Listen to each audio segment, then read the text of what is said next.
శ్రీ గణేశాయ నమః. శివానందలహరి 41వ శ్లోకం. పాపోత్పాత విమోచనాయ రుచిరైశ్వర్యాయ మృత్యుంజయ స్తోత్రధ్యాననతి ప్రదక్షిణ సపర్యాలోకనాకర్ణనే జిహ్వాచిత్త శిరోంఘ్రిహస్తనయన శ్రోత్రై అహం ప్రార్థితో మామాజ్ఞాపయ తన్నిరూపయ మామేవ చ.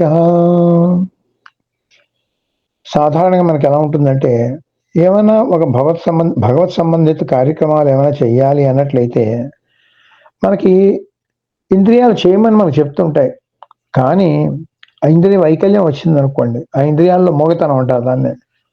అదే ఇక్కడ అవచహ అని ఒక మాట వేశారనమాట. అవచహ అంటే ఏంటన్నమాట, ఇంద్రియాల యొక్క వైకల్యం, మోగతనం అన్నమాట. అవి కానీ చేసి జరిగినట్లయితే ఏం చేయగలడు? ఇప్పుడు ఉదాహరణకి నేను స్తోత్రం చేద్దాం అనుకున్నాను, నా నాలుక పలకడం లేదు, అందుకని ఏమవుతుంది, స్తోత్రం చేయలేను. అక్కడ ఏమైంది, మోగతనం వచ్చేసింది కదా. దర్శనం చేద్దాం అనుకున్నాను, నాకు అంధత్వం వచ్చింది, నేను చేయగలను దర్శనం. అందుకని ఇంద్రియాలు చెప్తున్నాయి, ఒరే బాబు చేయరా అని, కానీ నేను చేయలేకపోతున్నా. అందుకని మహానుభావ, నేను ఎంత సంకల్పించుకున్నా సరే నువ్వు నా ఇంద్రియాలకి తగినటువంటి పట్టుత్తము, బలము, శక్తి ఎల్లకాలం నేను బతుకున్నంత కాలం ఇవ్వకపోతే ఆ ఇంద్రియాలు నన్ను ప్రార్థిస్తే మాత్రం నేను ఏం చేయగలను చెప్పు మహానుభావ. అందుకని నా ఇంద్రియాలను ఆజ్ఞాపించు, నన్ను ప్రేరేపించు ఈ విధంగాను అని చెప్తూ ఈ శ్లోకంలో పాపోత్పాతన విమోచనాయ రుచిరైశ్వర్యాయ అంటూ ఏం చెప్పారో ఒకసారి ఆ ప్రతిపదార్థం ముందు చూద్దాం మనం. హే మృత్యుంజయ, మృత్యువుని జయించినట్టు పరమశివుడా, పాపోత్పాత విమోచనాయ, పాపము అనేటువంటి ఉత్పాతములు అంటే ఉపద్రవములు నివారించుట కొరకు, రుచిరైశ్వర్యాయ ఇష్టమైన ఐశ్వర్యము కొరకును, అంటే ఇష్టప్రాప్తికి అనిష్ట నివారణకు అన్నమాట. నేనేం చేయాలి? స్తోత్రం చేయాలి, ధ్యానించడం, నతి నమస్కారం చేయడం, ప్రదక్షిణ చేయడం, సపర్య పూజలంటే సేవ చేయడం, ఆలోకన నేను దర్శించడం, ఆకర్ణనే నీ గాథలని వినడం అనేటువంటిది ఏంతో చేయాలి? స్తోత్రం జిహ్వా నాలుగు చేత చేయాలి, ధ్యానం చిత్త మనస్సు చేత చేయాలి, శిరః అంటే శిరస్సు చేసేదేమి నమస్కారం, నతి అని చెప్పారు కదా అదనమాట. అంఘ్రి పాదాల చేత చేసేది ఏమిటి? ప్రదక్షిణం. హస్త సపర్య అంటే పూజ లాంటి సేవలు అవి చేయాలి. నయన కన్నుల చేత ఏం చేస్తాం? దర్శనం చేసుకోవాలి. శ్రోత్రై అంటే శ్రవణం చేయాలి, చెవులతో శ్రవణం చేయాలి. ఇవన్నీ కూడా నా ఇంద్రియాలని కూడా ఈ విధంగా చెయ్యి అని అహం ప్రార్థిత, ఆ ఇంద్రియాల చేత నేను కోరబడుతున్నాను, ప్రార్థింపబడుతున్నాను. అందుకని మహానుభావ, ఆజ్ఞాపయ, నన్ను ఆజ్ఞాపించవయ్యా, అట్లు చేయమన్నా ఈ ఇంద్రియాలను కూడా సెలవయ్యా, ఈ ఇంద్రియాలను కూడా సహకరించమని సెలవయ్యవయ్యా, అవి సహకరించేటట్టు చేయవయ్యా మహానుభావ. తత్ ఆ స్తోత్రాధికములను కూర్చి ముహు నిరూపయ, నన్ను మాటిమాటికి కూడా పురికల్పుతూ ఉండు. ఎందుకంటే నువ్వు పురికల్పపోతే, నువ్వు సహకరించకపోతే నా సంకల్పం నెరవేరుతుందని చెప్పు మహానుభావ. నా సంకల్పానికి నీ సంకల్పం తోడైతేనే ఏమైనా జరుగుతుంది. అందుకని నువ్వు పురికొల్పాలి, నువ్వు ప్రేరేపించాలి, నా ఇంద్రియాలకు ఎటువంటి వైకల్యం లేకుండా చేయాలి. మే అవచహమైవ, నాకు ఎటువంటి మూగతనం అంటే ఎటువంటి ఇంద్రియ వైకల్యం అనేటువంటి ఉండకుండా నువ్వు చూడు మహానుభావ అని దీనిలో చెప్తున్నారు శంకర భగవత్పాదులు అన్నమాట. ఇప్పుడు సాధారణంగా పాపోత్పాతనం అంటే ఏంటన్నమాట, రెండు ఉంటాయి. ఒకటి శాస్త్ర విరుద్ధమైన కర్మలు చేయడం, రెండవది శాస్త్ర విధిని అనుసరించి కర్మలు చేయకపోవడం. ఈ రెండు కూడా పాపం వల్ల వచ్చే ఉపద్రవాలు అన్నమాట దీనికి. అందుకని ఏమవుతుందన్నమాట, దీనివల్ల ఈ ఉపద్రవాలు నివారించబడాలి అంటే నేను ఇవన్నీ చేయాలి. అలాగే రుచిరైశ్వర్యాయ అంటే ఇష్టమైన ఐశ్వర్యం కొరకు, అంటే ఏంటంటే ఇష్టప్రాప్తి అనిష్ట నివారణ అని మనం సింపుల్గా మనం చెప్పుకోవచ్చు అనమాట. సాధారణంగా సగటు మానవుడి లక్షణం ఏమిటండి?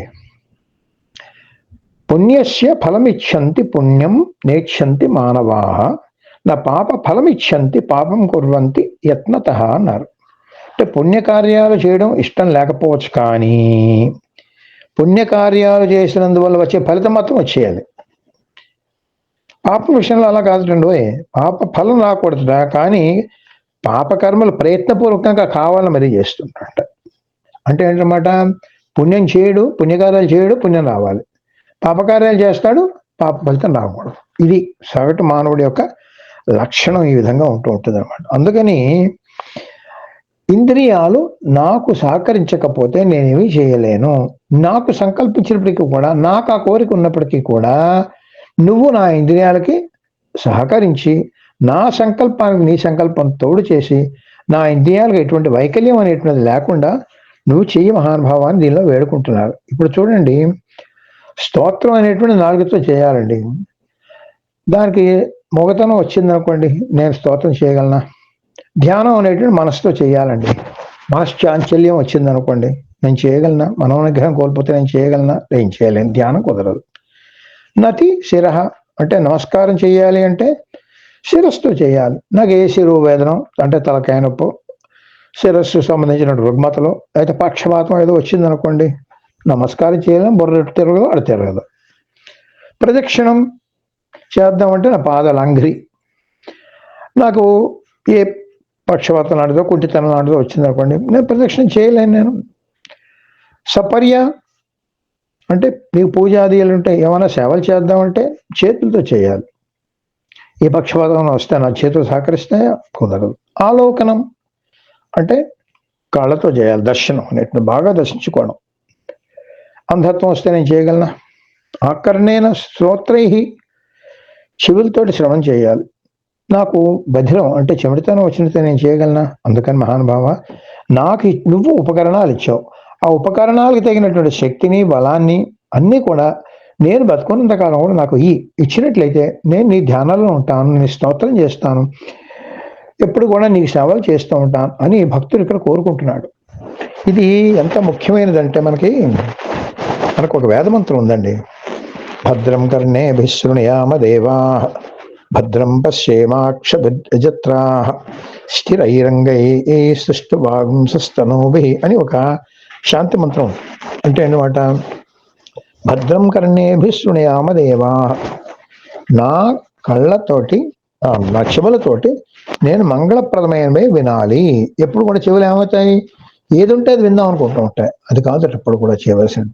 అలాగే భద్రం పశ్యేమాక్షజత్రా, నా చక్షువులు నా కళ్ళు మంగళప్రదమైనటువంటి చూడాలి. స్థిరైరంగై సృష్టువాగుంసస్తనూభి, వ్యసేమ దేవహితం యదాయు, దేవతలకి పూజించడానికి, నాకు దేవతల యొక్క సహకారం నాకు కావడానికి నా అంగములు నాకు ఎప్పుడు కూడా సహకరించాలి. నేను ఉన్నంతకాలం కూడా నా అంగములు నా అవయవములు నాకు సహకరించాలి అనేటువంటిది ఇక్కడ మనకు చెప్తున్నారు అన్నమాట. మరి అది సహకరించకపోతే మనం ఏం చేయగలమండి? అందుకని ఈ విధంగా ప్రతి అవయవం కూడా మనకి సహకరించాలి అనేటువంటి దీనిలో మనకు చెప్తున్నారు అనమాట. దీనికి సంబంధించినటువంటి ఒక చక్కటి ఒక శ్లోకం ధూర్జటి మనకు కాళహస్తీశ్వర శతకంలో కూడా చెప్తారు. అదొక్కసారి కూడా మనం ఇప్పుడు చెప్తాను. ధూర్జటి మహాకవి శ్రీ కాళహస్తీశ్వర శతకంలో మంచి పద్యం చెప్పారండి. అదొకసారి చూద్దాం మనం ఇప్పుడు.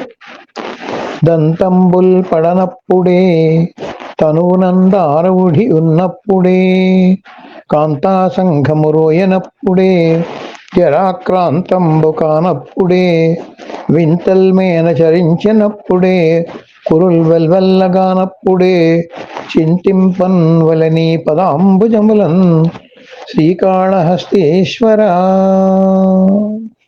దంతంబుల్ పడనప్పుడే, పళ్ళు ఊడిపోకుండా బలంగా ఉన్నప్పుడే, తనువునంద ఆరూఢి ఉన్నప్పుడే, శరీరంలో బలము శక్తి ఉన్నప్పుడే, అంటే యవ్వనంగా ఉండాలి ఇప్పుడు కూడా అన్నారు. కాంతా సంఘము రోయనప్పుడే, భార్య కానీ ఇతరులు కానీ అసహించుకోని స్థితిలో ఉన్నప్పుడే, వృద్ధాప్యంలో చూడండి ఏం చెబుతా అందరూ కూడా వీడు ఎప్పుడు పోతాడని చూస్తూ ఉంటారు. జరాక్రాంతంబు కానప్పుడే, ముసలితనం ఆవరించక ముందే, వింతల్ మేన చరించినప్పుడే, శరీరంలో మత్సలు వికారాలు కనిపించక ముందే, కురుల్ వెల్వెల్లగానప్పుడే జుట్టు తెల్లబడముందే చింతింపన్ వలని పదాంబుజములన్. ఈ పాదపద్మాల్ని ధ్యానించాలి మహానుభావ అని కోరుకుంటున్నాడు. అంటే ఏంటి, నేను ఉన్నంతకాలం కూడా నా ఈ ఇంద్రియాలన్నింటినీ కూడా శుభ్రంగా పనిచేసేటట్టుగా, నేను చేద్దామని నా సంకల్పానికి సహకరించేటట్టుగా నువ్వు ఇంద్రియాలకు తగినటువంటి పటుత్వం ఈ మహానుభావ అని ఈ శ్లోకంలో నాకు చెప్తున్నారు అన్నమాట. దీని సారాంశం ఏమిటి, జీవితం యవ్వనంలో ఆరోగ్యంగా ఉన్నప్పుడే భగవంతునిపై దృష్టి పెట్టాలి. పర్లేదండి, నేను రిటైర్ అయిపోయాక నేను చూసుకుంటానండి అంటే ఏం చేస్తాం? రిటైర్ అయిపోయిన అర్ధరాత్రి నుంచి మొదలైతే మనకి ఏమైనా వస్తుందా? ఏమీ రాదు. అందుకని భగవద్ ఆరాధన అనేటువంటి వృద్ధాప్యం వచ్చే వరకు మనం వేసి ఉండవలసిన అవసరం లేదు. మొదటి నుంచి కూడా చేయాలి. మన చిన్నప్పుడు మన ఇళ్లలో ఏం చేసేవారండి, చిన్నప్పటి నుంచి కూడా పద్యాలు, స్తోత్రాలు, రామాయణాలు, భాగవతం నాటి కథలు, పురాణ కథలు అన్ని పెద్దవాళ్ళు మనకు చెప్తూ ఉండేవారు కదా. దాంతో ఏమైంది, ఆ దృష్టి, ఆ మననం ఎంతసేపు కూడా ఆ పురాణాల మీద, ఆ పురాణ పురుషుల మీద మనకు ఉంటూ ఉంటుంది కదా. అంటే అందుకని ఆ విధంగా నేను ఎప్పుడూ కూడా నా ఇంద్రియాల యొక్క పటుత్వం కోల్పోకుండా నేను నిన్ను ఆరాధించేటువంటి వరం ప్రసాదించి మహానుభావ అని చెప్పారండి. మనం ఒకసారి చెప్పుకున్నాం, కొన్ని నిత్య పారాయణ యోగ్యమైనటువంటి ఈ శ్లోకములు ఉన్నాయి దీనిలో అని మనం చెప్పుకున్నామండి. అందులో ఈ 41వ శ్లోకం కూడా ఒకటండి. అందుకని ఒక్కసారి మళ్ళీ ఆ శ్లోకం చదువుకుందాం. పాపోత్పాత విమోచనాయ రుచిరైశ్వర్యాయ మృత్యుంజయ స్తోత్రధ్యాననతి ప్రదక్షిణ సపర్యాలోకనాకర్ణనే జిహ్వా చిత్త శిరోంగ్రిహస్తనయన శ్రోత్రైరహం ప్రార్థితో మామాజ్ఞాపయత నిరూపయ ముహుర్మామేవ చ. ఇటువంటి చక్కటి సందేశంతో మంచి అద్భుతమైనటువంటి శ్లోకాలు, నిత్య పారాయణయోగ్యమైనటువంటి ఇటువంటి శ్లోకాలు మనకు అందించినటువంటి శ్రీ శంకర భగవత్పాదుడికి సాష్టాంగ దండ ప్రణామములు చేస్తూ ఓం నమ శివాయ. మన మోహనవాణి కార్యక్రమాలు మీకు నచ్చినట్లయితే వెంటనే ఒక లైక్ చేయండి, అలాగే కామెంట్ చేయండి, ఎక్కువ మందికి షేర్ చేయండి. సబ్స్క్రైబ్ చేసుకోకపోతే వెంటనే మన ఛానల్కి ఇప్పుడే సబ్స్క్రైబ్ చేసుకోండి. ధన్యవాదాలు.